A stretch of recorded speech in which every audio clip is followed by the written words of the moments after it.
ओम नमो भगवते वासुदेवाय।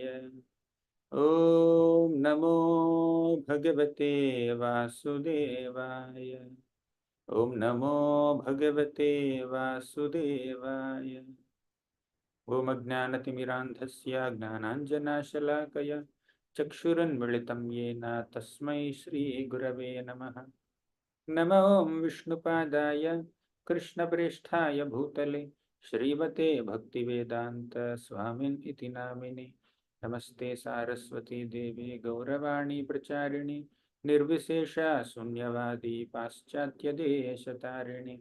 जय श्री कृष्ण चैतन्य प्रभु नित्यानंद श्री अद्वैत गदाधर श्रीवासादि गौर भक्तवृंद।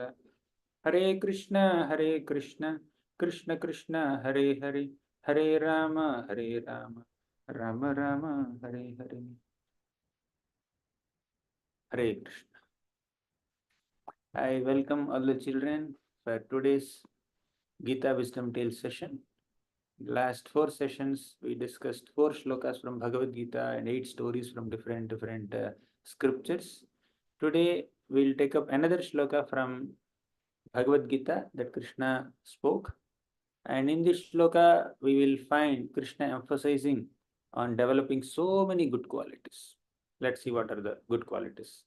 Amanitvamadambhitvam ahimsa kshantirarjavam acharyopasanam shaucham स्थैर्यम आत्मविनिग्रहः. First line. Amanitvam adambhitvam. Madhavi, recite. Amanitvam adambhitvam, amanitvam adambhitvam, amanitvam adambhitvam. Second line. Ahimsa kshantirarjavam. Yes, you can unmute yourself and decide. Ahimsa. Ahimsa kshantirarjavam, ahimsa kshantirarjavam, ahimsa kshantirarjavam. Prabhuji, which line? Third line. Acharyopasanam shaucham. Acharyopasanam shaucham, acharyopasanam shaucham, acharyopasanam shaucham. स्थैर्यम आत्मविनिग्रहः. Stairam atma vinigraha. स्थैर्यम आत्मविनिग्रहः. Say it. Stairam atya vinigraha.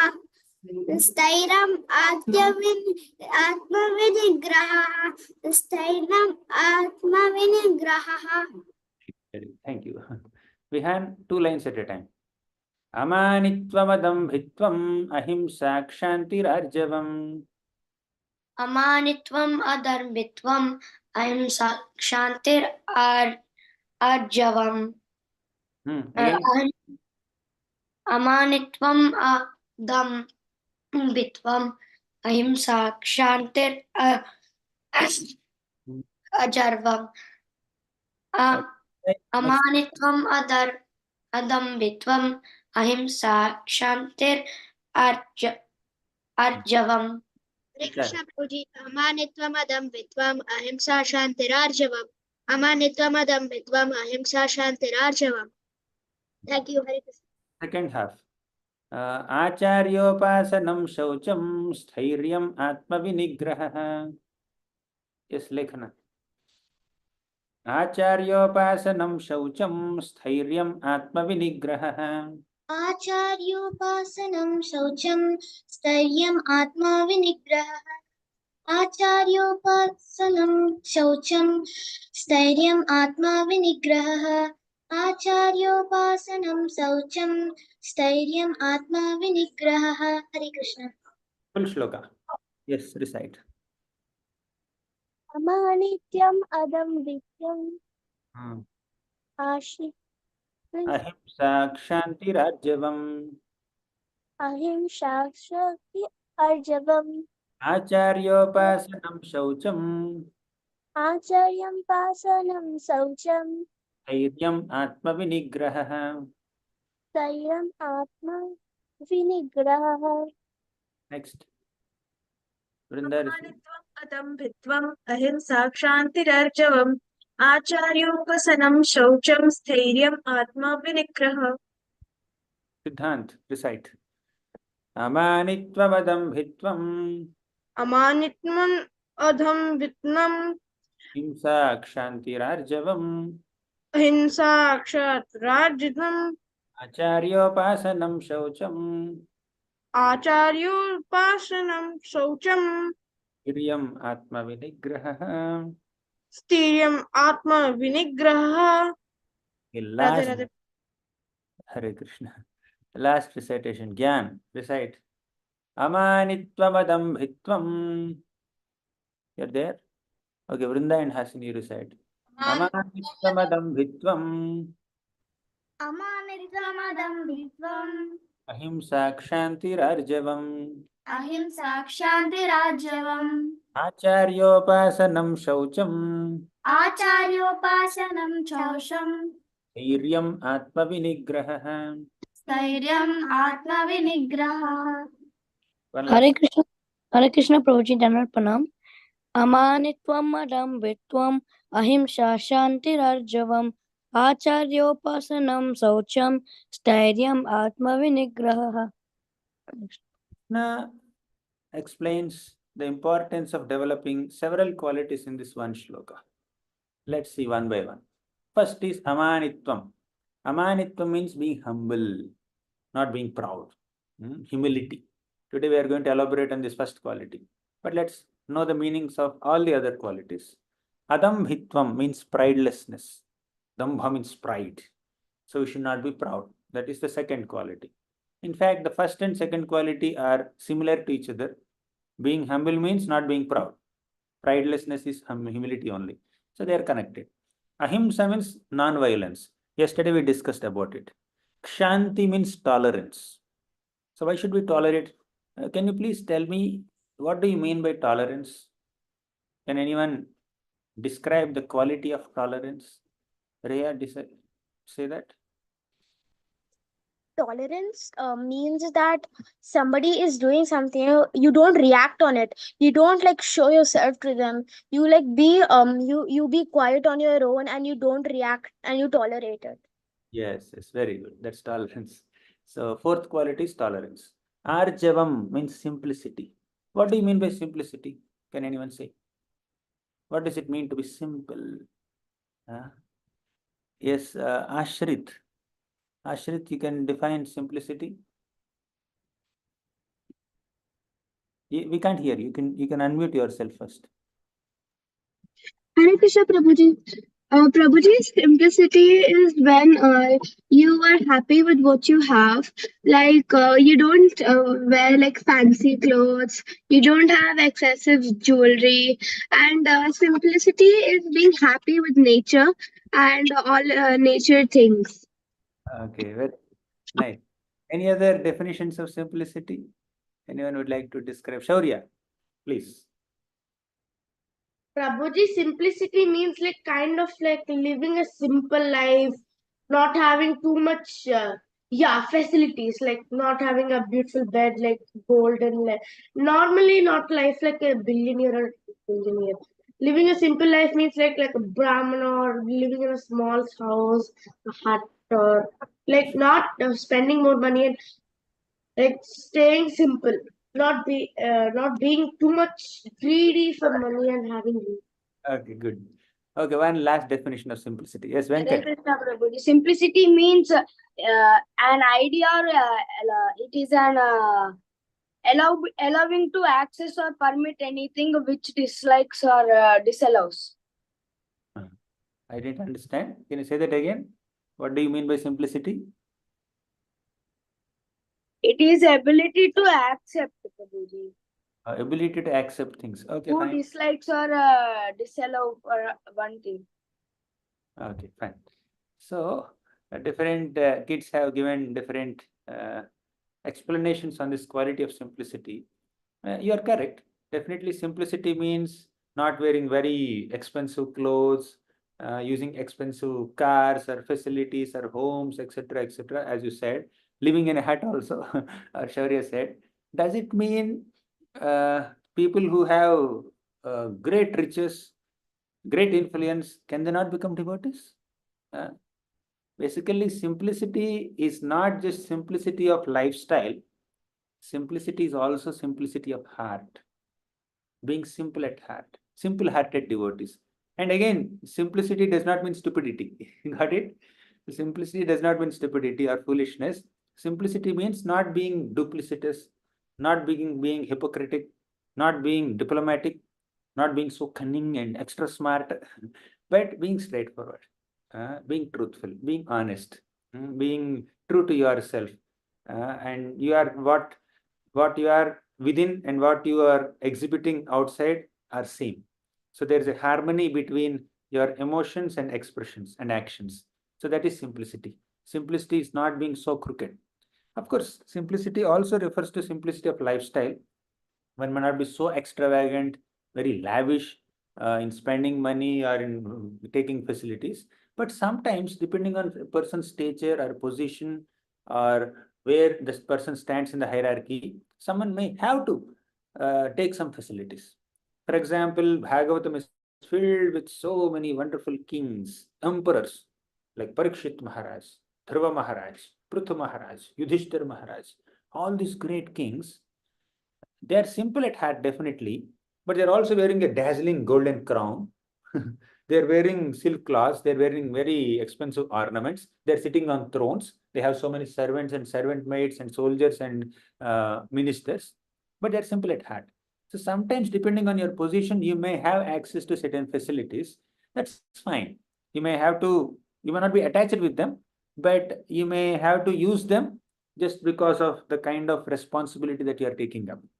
But that does not mean very wealthy people or influential people cannot become devotees because they will lack simplicity. If they lack simplicity of heart, of course, they cannot become devotees. But definitely, one who may have access to so many lavish facilities also can be a nice devotee and can be simple at heart. Got it? You understood what is simplicity? So, next quality. Acharyopasanam. Acharya Upasanam means worshipping acharyas, worshipping gurus, worshipping spiritual teachers. Tell me, why should we respect and worship spiritual teachers? Yes, Vihan, what's your opinion? So, Prabhuji, we have to worship like our Gurudev, so he or she will teach us with and give us knowledge to go to Golok Vrindavan. Very. They'll enable us to go to the spiritual world. Gaurangi, what's your opinion on worshipping Guru and respecting Guru? The Guru and respect the Guru, because without a Guru we cannot go back to God, because he connects us to the Guru Parampara, and without being connected to the Guru Parampara we cannot go back to God. Very good answer. Excellent. Ananya, what's your explanation? Oh, sorry. Unmute Hare you. Krishna, Prabhuji. According to me, we should worship our Gurudev, because without them, we wouldn't ever get Krishna. They are the one who give Krishna to us. So Guru connects us to God. By Guru's grace, we'll get Krishna in our life. And by Krishna's grace, we'll get Guru in our life. Right? Like that, we need to worship Guru. Even Krishna personally says in the 11th canto of Srimad Bhagavatam, Acharyam mam vijaniyam nava manyeta karhichit. Never insult an Acharya. Never disrespect an Acharya. You should understand Acharya is as good as me. In the sense that Acharya represents the will of the Lord. An Acharya is a bona fide representative of the Lord. The Lord's mission in this world is to enable all the living beings here to perform Bhakti Yoga and thus go to the spiritual world and not rot in the material world, experiencing so many miseries. So the Lord has a reclaiming program. He wants to reclaim all the living beings here in this world and take them to the spiritual world. And Acharyas assist the Lord. Acharyas represent that Lord's will in reclaiming living entities here. Therefore, we need to respect an Acharya, worship an Acharya. Shaucham, cleanliness. What do you mean by cleanliness? Who will answer this question? Very simple question. Why should we be clean? What are the different dimensions of cleanliness? Yesterday we have seen 3 dimensions of non-violence. You remember? physical, emotional, spiritual. Similarly, cleanliness also has multiple dimensions. Who will explain this? Who hasn't spoken in today's session so far? Kaira, speak. Cleanliness means you keep your house clean, you keep your heart clean, nothing, you don't have bad things inside your heart, you have a pure heart. Okay. So pure heart. What does it mean to have a pure heart and clean heart? Who will explain this to us? I think who hasn't spoken? Rihan Shi Sharma will explain. Yes. What do you mean by clean heart? Clean home, we understand. Clean body, we understand. We have to take bath couple of times in a day. We have to keep our rooms and homes clean. But what do you mean by clean heart? Guruji, clean heart means that we don't have any bad things in our heart. Like if we say bad, if we has some, if we have some enemies, so we think about them like very in a bad way. So we don't have to do that, and we don't have to have enemies. Hmm. So we should not envy anybody. We should not see any person as an enemy. That's like having a clean heart. Very good. Sanatana, please explain what do you mean by clean heart? Prabhuji, the meaning of clean heart is not having any bad intentions on others, like not having greed, pride, envies, and envy, and all the anarthas, Prabhuji. Pride, greed, anger, etc. That's a clean heart. So Krishna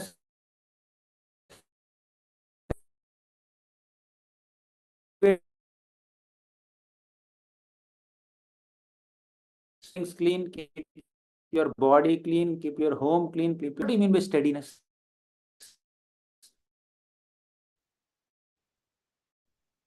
Sthiryam means steadiness.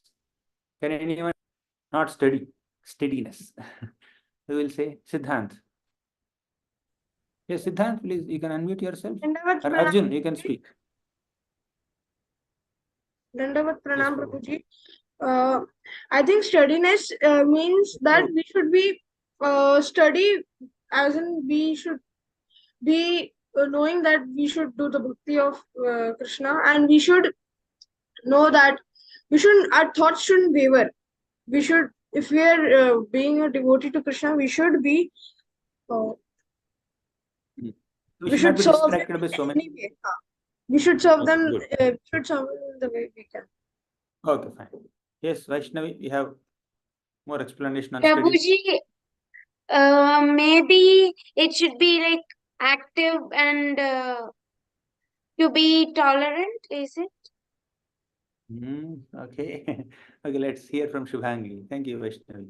Prabhuji, steadiness means being like steady in bhakti, and as Lord says that if we are trying to serve the Lord, do His bhakti, we should be steady in that process, and determined to do that. The same thing, like Yes. chanting and all other things, being steady in bhakti, Steadiness is not and only also in what we think. fine. So steadiness means not being so fickle-minded, not being so distracted. Definitely in bhakti, we should not be distracted. And even in your academic school studies also, you should not be distracted, and we may ignore our basic responsibilities of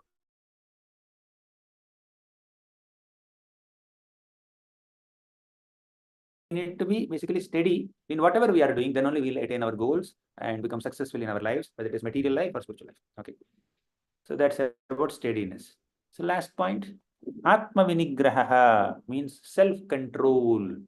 It's a very big quality, big virtue. It includes so many things. So what do you mean by Atma Vinigraha, self-control? Can anyone define? It's a very big definition. Who will define self-control? Arjun, define. You are giving class, I'm hearing. self control is like when you don't be overusing like if you have a lot of money, you don't overuse it and buy fancy control and you control yourself. Okay. You are trying to control your expenditure, controlling the usage of money. That's one self-control. Okay, agreed. Any other explanations, Rishi? You want to speak? Guruji, Hare Krishna, self-controlness means always be like uh, if we have more happiness, only equally. Okay, no issue. So, who will define self-control? All thoughtful, wise children here. Gopal Chandra will define. Gopal. Yeah, unmute yourself, Gopal. It means thoughtfulness, right? No, self-control. Self-control. Atma vinigraha. Even This is the if ninth quality. you, even Hmm. if you get so much, like somebody teases you, makes fun of you, does all the bad things to you, you should We should. control it. You should not be angry immediately and all. Okay, good. That's wonderful. That's one dimension of self-control, definitely. Any more deeper decision? Ananya, please. Prabhuji, self-control, I would say that self-control is something that when we do something, for example, we want something very badly and all, but we should control ourselves sometimes. Okay, okay. Not being so obsessed with getting something fulfilled. So just control. Be patient. Wait. Okay. Fine. That's one dimension. Tarangini. Privacy, the using controlling your senses, like when you want something, or you should control yourself. Okay. Controlling our senses in the form of bhakti, in that to use as bhakti and not diverting from bhakti. Yes. Very good. So basically, all that you have said is correct. Self-control basically means controlling the senses and controlling the mind. Senses, we have multiple senses, right? Eyes, nose, tongue, ears, hands, legs, all these are different senses. We have 10 senses basically. 10 senses are 5 are knowledge acquiring senses, 5 are working senses. Basically, we need to keep our senses in control. For example, doctor told you, don't eat fried items, don't eat spicy items. You should not eat. That is self-control. That's controlling the tongue. Or like somebody is speaking something very harshly, then you also tend to speak very harshly. You become angry. But oh, let me wait. Yesterday in the Q&A session, I was giving this dare formula. You remember, Ankita? I was giving you only dare formula. You need to first wait, pause, be patient. Don't immediately express your anger. Don't be impulsive. That is self-control. It's controlling your anger, controlling your eating habits, controlling your mind from thinking about 100 different things. For example, you are sitting in Bhagavad Gita class and trying to understand Bhagavad Gita shloka, and your mind goes somewhere else, and then you check your mobile, you just watch the TV here and there. That's like not controlling your mind. You are allowing the mind to get distracted by 10 other things.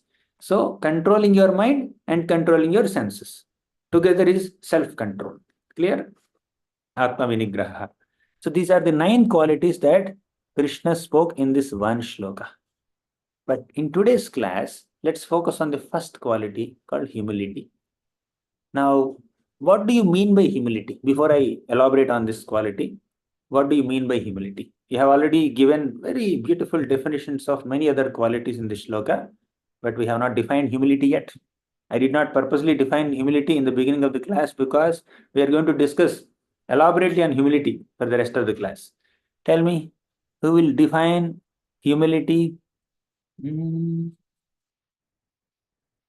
uh, Karthik, you can define humility. See, humility means to be humble, and if you perform a great achievement, you should not be so much pride of your achievement and be always humble. Very good. Not being proud. That's the second quality also. Any other definitions of humility? Another Karthik. You have two Kartiks here. Yes, Prabhuji. So getting out of the illusion of being a proprietor, controller, enjoyer, and realizing our constitution position as the servant of the Lord. God, you spoke like wind. So if I got you, if I could catch you, your speed, you said that you should not think yourself to be the controller, proprietor, master, enjoyer, God, but you should be humble. Understand that you are a servant of Krishna. You are not the master. That is humility. Understanding your real position in connection with the Supreme Lord is humility. Excellent definition. Any other definitions of humility? Or any other dimensions of humility? Who hasn't spoken in today's session? Nandana. Screens are moving so fast. I don't know whom am I unmuting. Sanatana, define. Prabhuji, can you hear me? I can hear you. Please speak. It's a commendable virtue that is a part of wisdom, and it is developed through relationship with others, Prabhuji. Hey, amazing. Thank you for that definition. Sanatana, you are defining humility? Unmute. Yes, Prabhuji, it means the quantity of having the low view of someone's importance. Quantity or quality? Quality of someone. Okay, fine. Thank you very much. So all of your definitions are great. So now let's go a little deep into this quality of humility.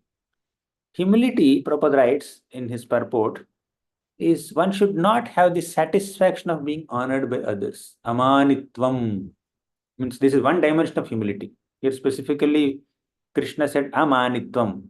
Man, samman means respect. So you should not be so looking forward for taking respect from others. We should be willing to respect others. For example, when Sudama came to Dwaraka, Krishna respected Sudama so much. Krishna washed his feet. And Sudama was not expecting that respect because he was humble. And Krishna was offering that respect to Sudama because Krishna was humble. Both Krishna and Sudama both were humble, right? So you should not be too eager to be honored and respected by others, praised by others. If they are praising you, your good qualities, then you can take that appreciation, take that as an encouragement, and continue to do your good work. That's great. So when you receive appreciation or praise, take it only as encouragement and as blessing and an acknowledgement for your good work. But don't become proud. As some other devotee said, we should not become proud of our accomplishments, especially we should not be proud when people praise us. Fine. So humility means not having the satisfaction of being honored by others. That's one aspect. And by the way, only when we have humility, we can acquire knowledge. How is humility connected to knowledge? Can anyone say? Only when we are humble, we can become knowledgeable. Let me complete this point also. Only when we have knowledge, we are humble. Means our humility helps us acquire knowledge, and our knowledge increases our humility. Fine. So, what is the connection between knowledge and humility? Who will answer this question? Okay, Gaurangi, you can answer. When we are humble, we will want to acquire more knowledge because we think we do not have much knowledge. But when we have knowledge, we will know that this is a fraction of what is actually there, and we will become humble that we know only this much. Very good. Excellent explanation. So, when you are knowledgeable, you will become humble. When you are humble, you can attain knowledge. Because when you're humble, then only you can learn from somebody. What I know is very limited. Let me know more from this learned person. So therefore, humility is required to acquire knowledge. Once you acquire knowledge, you understand that you need to know a lot more. You don't know everything, then that will keep you humble also. Especially when you study Shastra, when you're studying Bhagavad Gita, Bhagavatam, and many other scriptures, spiritual books, then the spiritual books constantly remind us that we are servants of Krishna. We are parts and parcels of Krishna. We are amshas of Krishna. We are children of Krishna. We are spiritual in nature, right? That's what Gita teaches us. That's what Bhagavatam teaches us. But where are we sitting now? We are sitting in this material world, in this material body, suffering all kinds of miseries. We get some fever, we get some headache, we get some leg pain, we get back pain, we become hungry. There are so many things, so many flaws in this world. So I am supposed to be there with Krishna, but I am sitting here in the material world. So when you understand where you are and where you can be, where you are supposed to be, where you are supposed to be, that will increase your humility, right? And also you have a process to go there. What is the process to go from here to there? Bhakti yoga. But sometimes we won't be able to practice bhakti properly, right? Anyone struggling to chant? You get ecstasy in chanting, or you get bored while chanting. Mind gets distracted, right? So although we know the process of going from material world to spiritual world by studying scripture, that is chanting the holy names, but you are unable to chant properly, you are unable to do bhakti properly, that should increase our humility. Therefore, the more we study Shastra, the more we will become humble, and we have to become humble. If we are not becoming humble by studying the scriptures, we have not studied them properly. You understood this? What's the connection between knowledge and humility? Okay. Next, one more thing is knowledge is meant to increase humility, not to induce arrogance. Sometimes people, when they study scriptures and have a lot of knowledge, they become proud. They think, I know so much. Instead of thinking that I need to know a lot more, they think that I already know so much, therefore they become proud. But actually, when we study Shastra, study scriptures, that should increase our humility, not arrogance. And especially when people study scriptures and they become scholars, they become philosophers, they become very wise, experienced, then they look down upon people who are not so knowledgeable like them. For example, one of you know Gita Shloka. Before even we teach it in the class, you already know this. Amanitvam padam bhittam ahimsa kshanti arjam. How many of you know this shloka before we started today's class? See, Aarti knows, Gaurangi knows, Madhavi knows, Kartik knows, Kirtida knows, Krishna Priya, Yadu Krishna said, my God. Half of the class already know this shloka.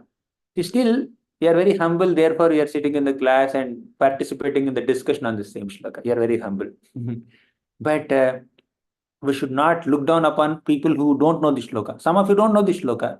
So those who know the shloka should not disrespect those who don't know the shloka. Should not think oneself greater than the other people. Hey, I know this already. You don't know this. So your knowledge should increase humility and respect towards others and not increase your pride and arrogance. Okay.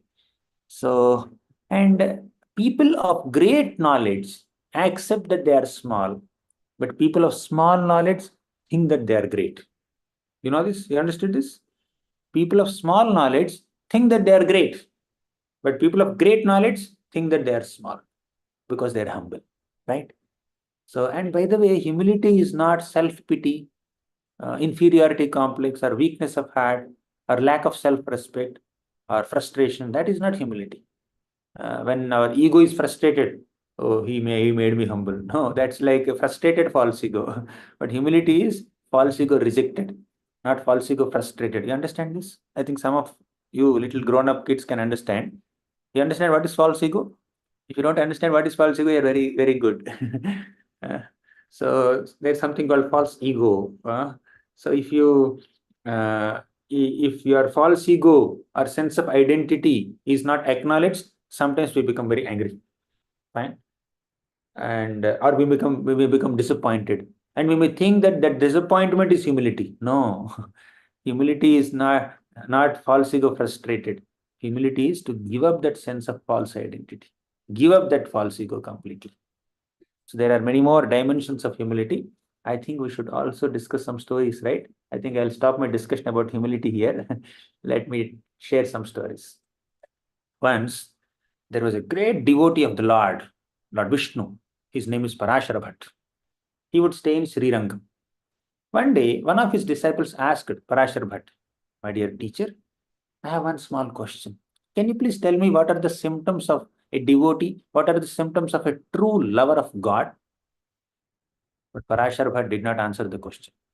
He said, one who is a true lover of God only can answer this question. I don't have so much love for the Lord. Although Parashar Bhatt is a great devotee of Vishnu, because he's so humble, he said, I am not qualified to answer this question. Better you ask somebody else. Who is that somebody else? He said, there is a great devotee called Anantacharya in Tirupati. You please go to Anantacharya and ask him that question. Then he will answer you very perfectly. He will give you a perfect answer. Then this disciple of Parashar Bhatt went all the way to Balaji. From Srirangam, he went to Tirupati. Have you gone to Srirangam? Anyone here? How many of you went to Srirangam? How many of you went to Tirupati, Balaji? So you know both places. You know how far they are?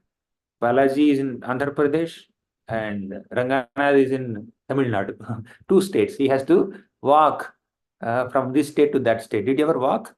Did you ever walk from Srirangam to Tirupati anytime? You must have gone in a car or a bus or a train or a flight, something like that. But Parashar Bhatt, his disciple, had to walk all the way. So then he finally reached Balaji's place, Tirumala, and on the hill. Then he met Anantacharya and said that I am a disciple of Parashara Bhatt. I have a simple question. Can you please answer that question? Can you please tell me what are the characteristics of a true devotee, true lover of God? Please tell me. So Anantacharya was silent. He did not answer the question. Then this man thought that maybe I'm not qualified to hear the answer to this question. Let me be humble. Let me be patient. Let me wait for the answer. Meanwhile, let me do some service to him. Fine. So, like that, 6 months passed. So, can you imagine? You ask me one question, and I will not answer you for 6 months. What will you think?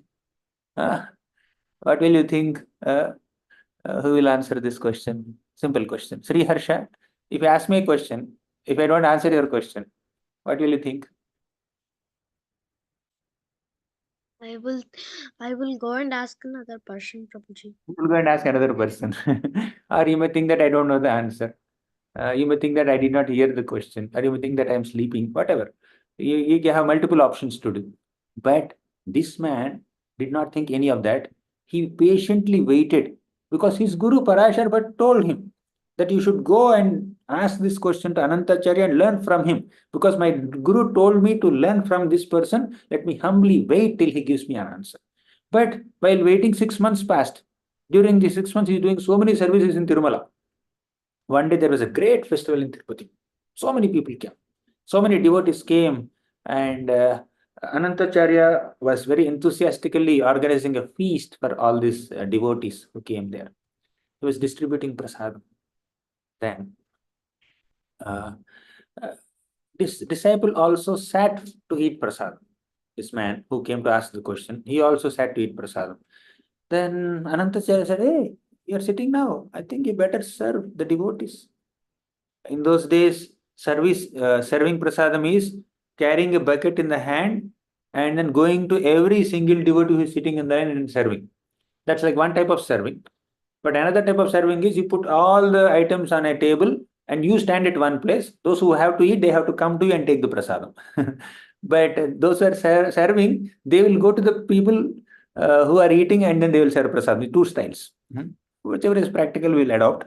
But Anantacharya, Anantacharya, not Anantacharya, the other devotee who came to ask question to Anantacharya, he started serving all the devotees. One full round is over. Hundreds of devotees took prasad. Then he sat to take prasad. Anantacharya said, hey, many more Vaishnavas are coming. You please serve them and you take prasadam in the next round. Again he got up. So when you sit for prasadam, if somebody asks you to get up and serve, what would be your feeling? You have your favorite items on the plate. Someone is asking you, don't eat now, you eat later. Prabhuji, first time I will do it, but when again second time I will feel little irritated. You will feel. First time I will be happy. Okay, fine. Generally, people wouldn't like to stop their eating. Especially they may get offended also. But this devotee was very humble. He did not get offended. He just got up. Like that, first round, second round, third round, fourth round, so many rounds passed, and he was the last person to take prasadam that day. Then after the prasadam serving is over, then Anantacharya called him. Hey, 6 months back you asked me some question, right? What was that question? Now this disciple understood that, oh fine, I think finally my time came to ask the question. Let me ask the question. He said, I wanted to know what are the symptoms of a true devotee of the Lord, true lover of God, a wise person. Then Anantacharya replied, so simple question. A true devotee is like a crane, like a hen, like salt, and like you. That's the answer he said. That's all. A true devotee is like crane, hen, salt, and you, and like you. Only 4 points. So then he did not understand the answer only. And the judge said, I answered your question, done. You asked me question, I answered you the question. Then this disciple went all the way back to Srirangam, met his guru, Parashar Bhatt, and Parashar Bhatt became very enthusiastic. Did you ask your question to Anantacharya? What did he reply? I'm very curious. I'm very eager to know the reply. Then this disciple said, actually, I asked this question, but I got an answer which I never understood. Anantacharya said, a devotee, a true lover of God, is like crane, like hen, like salt, and like me. Then Parashar Bhatt said, yes, that's a wonderful answer. That's complete answer. This has everything. This one little answer just has the essence of all our Vaishnava philosophy. So he did not understand the answer. Did you understand the answer? Why a devotee is like a crane? Who will answer this question? Let's go step by step, one by one. Why a devotee is like crane? Why he knows? Yes, because she just recently came to GV. We discussed this story. Yes, why he? A devotee is like a crane because a crane is watching all the fish swim and it lets all the small fish pass, and the crane only catches the big fish. Okay, that's one reason. One quality of crane is to allow smaller fishes to just pass by and catch bigger fishes. Then how is it similar to Vaishnava's quality? Similarly, a devotee also leaves all the gossip and materialistic discussions aside, and a devotee focuses only on the most important topics like big fish. Most important topics like Krishna's topics, Bhagavad Gita, Srimad Bhagavatam, all the wonderful sweet pastimes of Krishna, Vishnu, Rama, Varaha, Narasimhadev. The Lord has so many forms. In different forms, the Lord has performed so many pastimes. So a devotee relishes all those pastimes. A devotee focuses on some spiritual discussions and doesn't focus on any gossip and materialistic topics. Just like crane leaves all the smaller fishes. There is another quality of crane. Anyone knows what's the other quality of crane? Chaitanya? Because the crane patiently wait for a big fish and let go the small fishes. Yes, that's one quality which we already discussed. Do you know any other quality of the crane? Anyone else? Shubhangi, one more quality of crane. Separating milk and water. No, that's Hamsa. That's swan, not crane. Harshita, you know any other quality of crane? Yeah.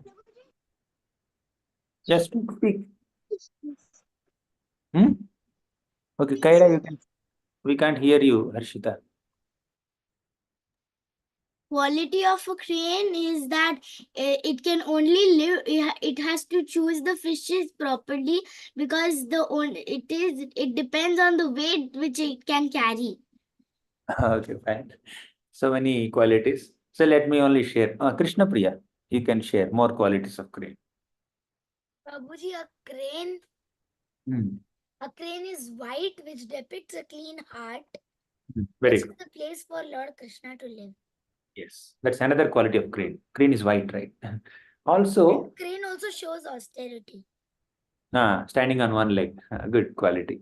Also, a crane leaves a flooded sea and comes to smaller lakes during monsoon.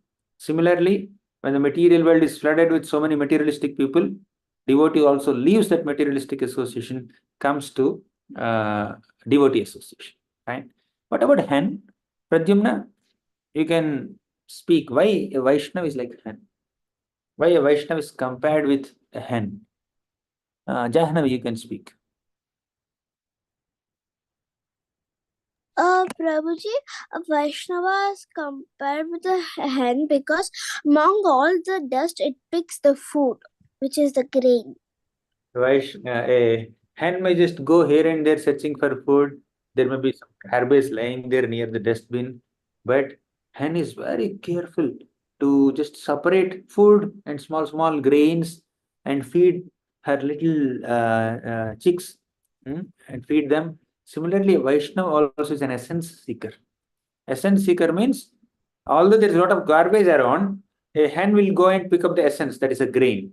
Similarly, although there are hundreds and thousands of topics in this world, a devotee should pick up the most essential topic, that is Krishna Katha. Not only topics, a Vaishnava is one who seeks the essence of everybody and everything.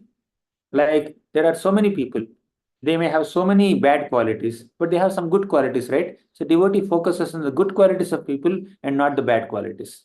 Instead of criticizing them for the bad they have, devotees appreciate the good in other people. So we should learn to see good. Of course, we have to deal with bad sometimes, but we should not fail to see good in others. That's why devotees are like hen. Clear? So why devotees are compared with salt? We discussed crane and hen. What about salt? Hashvika? Yes, Prabhuji, a devotee is like a salt because when we eat prasadam, we glorify the taste of it, but it's actually the salt that gives any preparation its taste. So similarly, a devotee does all this seva, but he never wants any glorification for himself. So, although we appreciate the taste of a preparation, a sabji, we don't appreciate the quality of salt there. Only when the salt is less or more, we remember, oh, salt is also there in it. Salt is extra salt is there or less salt is there. When salt is like appropriate quantity in the preparation, we don't even acknowledge salt. We say paneer is good, beans are good, all the ingredients we glorify. We glorify the cook, but we don't glorify salt. But salt actually offers taste to any preparation without expecting any recognition. Similarly, a devotee also selflessly renders service to everybody without expecting any glorification or recognition or praise by others. So we need to selflessly serve everybody, selflessly serve the Lord without expecting anything in return, like salt. Fine. Finally, a devotee is like you. Anantacharya told that disciple, a devotee is like you. What is the special quality of this devotee? Gopika? Yes, Prabhuji, the disciple of Parashar, but was very humble that even though Anantacharya told the disciple to means like to serve when he sat again for prasadam, the disciple of Anantacharya didn't get angry and patiently waited and served the prasadam to everyone. These are the qualities of a devotee. Salt, hen, crane, and like that devotee himself. Let's read a lesson from this. Humility attracts the grace of great souls. Small lesson, I only read it. Fine. There's one more beautiful pastime of Ramanujacharya. Anantacharya's guru is Ramanujacharya. Ramanujacharya has established so many temples and worship of Lord Vishnu at several places in South India. Srirangam, Tirupati, Melkote. He established worship of the Lord at several places. Now, once Ramanujacharya wanted to go to Tirupati, they could not find the way, which way they need to go. On the way, Ramanujacharya saw a washerman washing clothes.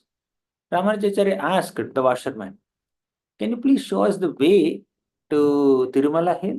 We want to take Balaji Darshan.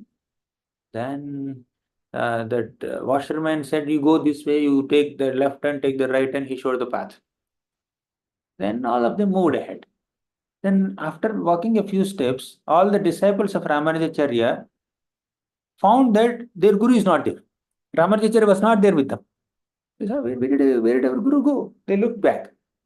At that time, Ramanujacharya fell flat at the feet of that washerman and said, you are so glorious, you are so merciful. I am very grateful to you because you showed me the way to Tirupati. You showed me the way to Balaji, to my dearest Lord. Therefore, I am very grateful to you. So Ramanujacharya is a wonderful acharya with hundreds and thousands of disciples. He's a close lover of God. He established so many deities and worshipped the Lord in various ways. Still, he had absolutely no pride.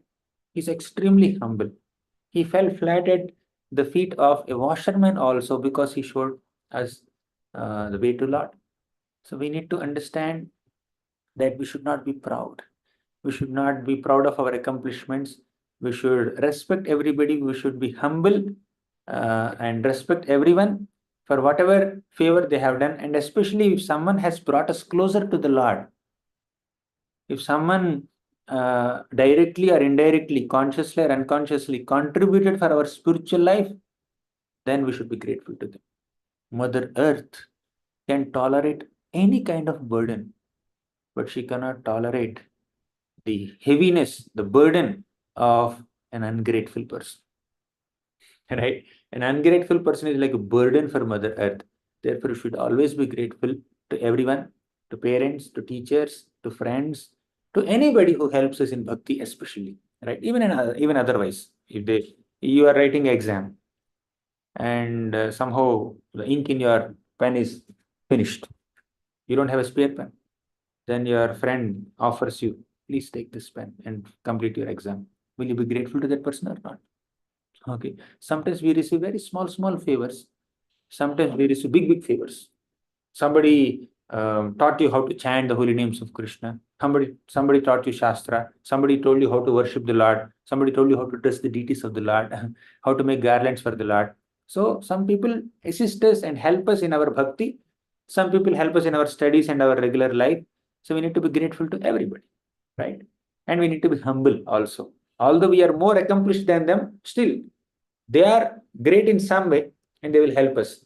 Therefore, we should be very humble and grateful towards everyone. Fine.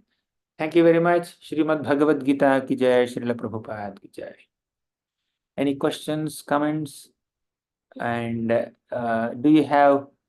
would you like to share your favorite points from the class? Which lesson did you like the most in today's session? Ankita, share what did you like the most? Favorite lesson is we should respect our Gurudev and worship them. And this is my favorite lesson. Excellent. Gautam Krishna, Ronak Rai. I like the part where it said that a true devotee is like a hen, like a crane, like a salt, and like us. Great. Brijesh, your favorite point. Prabhuji, I want to say the definition of humility. Right? Prabhuji, so humility means that in humility we should not means say. Okay. Got it. We have to be humble. Ishmita. Prabhuji, Yes, Gautam Krishna, you can speak. Prabhuji, my favorite point was that even though the Brahmana was told to serve again, all the people, even after he sat down, he immediately got up and he went down and served everyone again. Yes, I like the quality of humbleness in him. very good. Ishmita. Prabhuji, I like the point where the Acharya fell at the washerman's feet because he told the path to Beautiful. Balaji. Balaji temple. Good. Good. Sujit Kumar. Prabhuji, I like the quality of the guru of the word Acharya because even he was a big guru, but still he fall in a grateful washerman. Any more unique points? Hare Krishna, Prabhuji. My favorite story was Ramanujachara's story. So, which aspect of humility do you like, Aradhya? Let's have some fresh points. Aradhya. I like the fact that mostly all the pure devotees, they're not really proud of their all the knowledge they have, and they're still like they are still. Good. Hmm. Vaishnavi? Hare Krishna Prabhuji, Dandavat Pranam. I want to share an example of a humble devotee, Jiva Goswami. When Nityananda Prabhu called him and said that go to Kashi and learn scriptures, but he want to take the darshan of Chaitanya Mahaprabhu. But Nityanand Prabhu said that to go to Kashi, he did not even react for it. And that was the last chance to meet Chaitanya Mahaprabhu. And he humbly said that, okay, I'll go. And the point which I like was knowledge is meant for increasing humility, but not arrogance. Next. Hare Krishna Prabhuji, Dandavat Pranam. My favorite point of the class is that a true lover of God is like a crane, hen, salt, and like the disciple. Hare Krishna. Good. Okay, any questions? Prabhuji, Sahiti? like the point that humility is to increase knowledge and knowledge is to increase humility. Yes. Any other points? Any other questions? Harshita, yeah, please unmute yourself. Harshita, unmute yourself. You are showing hand, but okay, Kaira, you can speak. My favorite part of the today's session was that people of small knowledge think that they are great, and people of great knowledge accept that they are small. And I thought that I like that humility is not self-pity, weakness at heart, and those points. Good. Good. Then Ashrit, Siddhant, so many hands. Prabhuji, I really liked how you explained all the stories and also the point on humbleness. But I had a question. Like, let's say you're having an exam in the school, and you practice. You're practicing for it like for a couple of weeks, and uh, you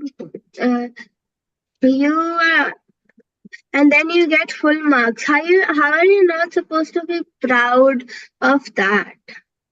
Okay. Why should you be proud of that? My question to you. You got Because 100 out of 100. Why should you be proud? we're practicing for it for such a long time, and our accomplishments have shown something that we have done this. So why shouldn't we be proud, and how should we not be proud of it? You should be happy for it. Being happy is good.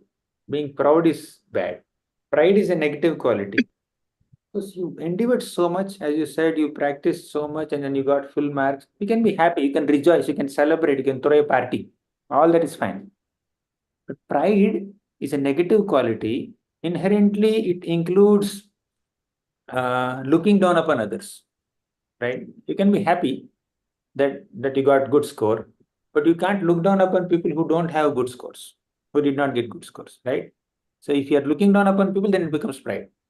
Or you put it this way: positive pride is just being happy for your success. Negative pride is you try to look down upon other people who are not as successful as you, right? That we have to avoid, right? You can always be happy. You can share your happiness with others. Next. Thank you, Prabhuji.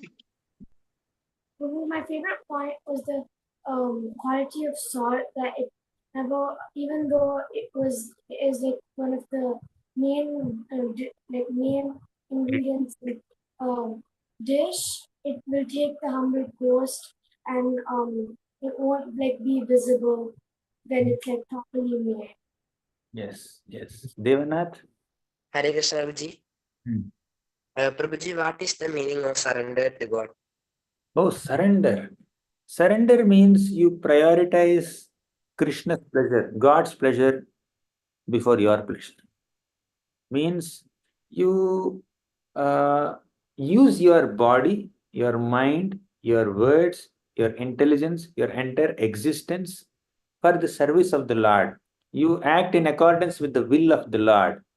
You choose to do an activity which pleases Him rather than what pleases you, your senses. So that complete dedication to the Lord in service through whatever faculties we have, through our senses, through our body, through our mind, that complete dedication to the Lord is called surrender. Okay. Okay, Prabhuji. Prabhuji, during watching TV, we can watch cartoon. Is that a pub? Can we watch cartoon? That is a pub or not? Watching cartoon is pop. No, it need not be pop. Kids have to watch some cartoons. Depending on what kind of cartoon are you watching, right? Innocent cartoons are there. You can always watch Little Krishna or any other cartoons that are teaching you morals or just making you happy little. Because Krishna said in Bhagavad Gita, Yukta hara viharasya yukta cheshtasya karmasu. We'll discuss it later. But one point is viharasya. Krishna also said that there should be some recreation. Some relaxation is required. If watching an animation is relaxing you, that's fine. But ensure that that animation has some moral and it teaches you something, or it has whatever humor it has also is in Sattvagun kind of humor. It doesn't show any bad culture or any ghastly stuff.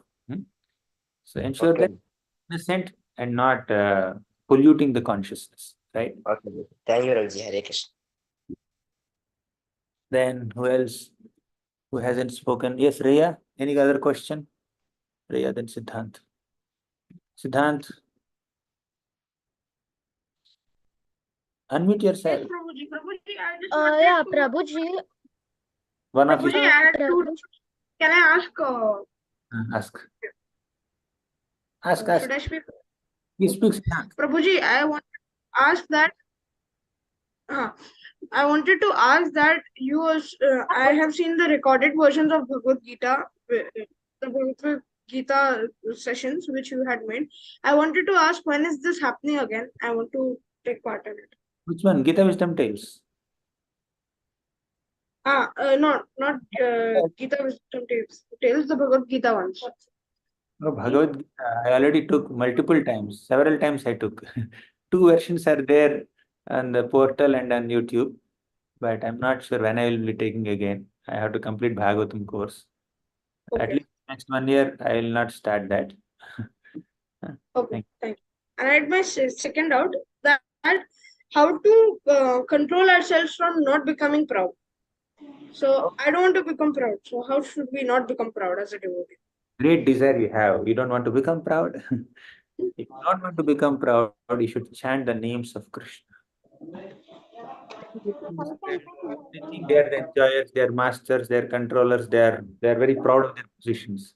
But once you understand that there is someone who is in a better position than you, then you automatically become humble. You will not become proud. There are so many people in this world who are better than you. So seeing them, you can be humble, you will not become proud. And the greatest of all persons in the entire cosmos, entire universe is Krishna, God. You start chanting his name, Krishna, Krishna, Krishna, Krishna, Hare Krishna, Hare Krishna, Krishna, Krishna, Hare Hare, right? So the more you chant, the more you understand your insignificant position, your small position compared to his great position. That chanting, repeated chanting of the Lord's names will make us humble. That's one thing. Secondly, for you to develop humility, to develop 3 levels. One is physically, you please do some menial services. Jhadu, pocha means brooming, mopping, subjugating, and this kind of small services, trivial services that don't need any skill set or specialization. Simple services, if you do right, physically, that will make you humble. So that is physically, you cultivate humility.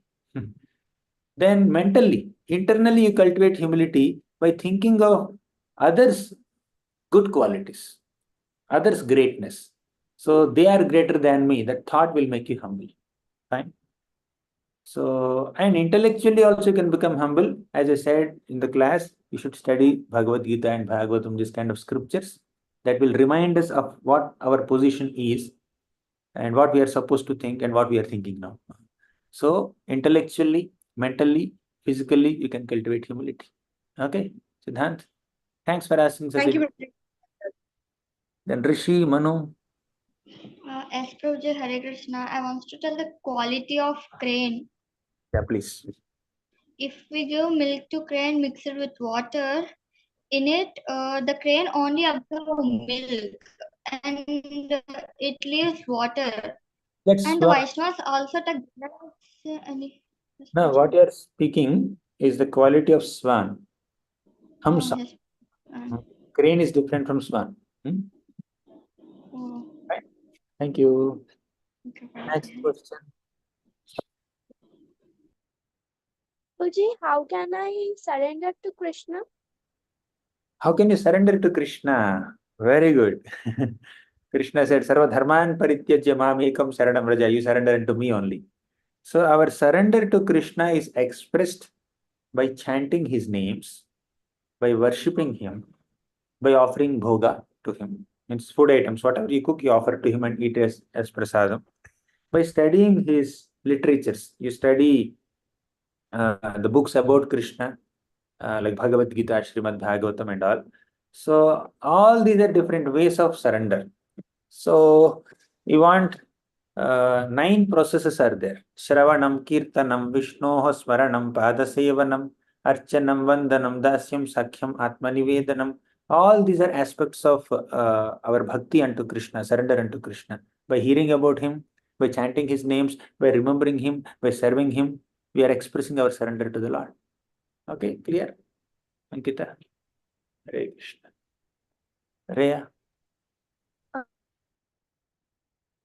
Yes, speak. Prabhuji, I Prabhuji, I really like the shloka that we did today, and its meaning, what lesson it teaches us. I really love that. Jai. Next, Chaitanya. Hare Krishna Prabhuji, Dhanavad Pranav. My favorite lesson was the grain, hen and salt and the disciple, because they all showed the qualities that's true devotee has. Yes, very good. Uttara, you're there? Uttara, then Kavim. Kavim Purana Manusashitadanam. There is a Prabhuji, can we leave?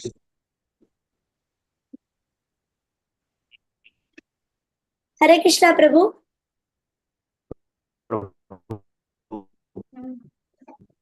And Prabhuji, I really like that the first shloka also, like about the qualities of class is on, but your questions.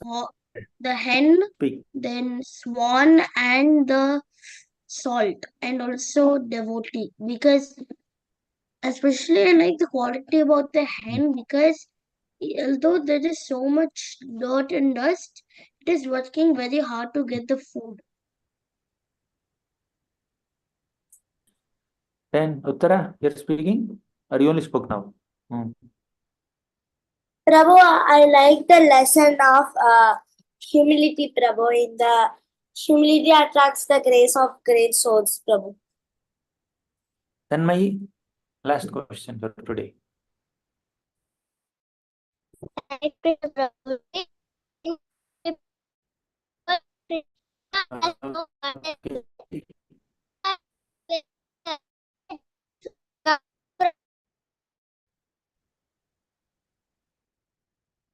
We can hear you. Your voice is breaking. Okay, fine. Thank you so much, everyone. We'll be tomorrow with another shloka and few more stories. Hare Krishna.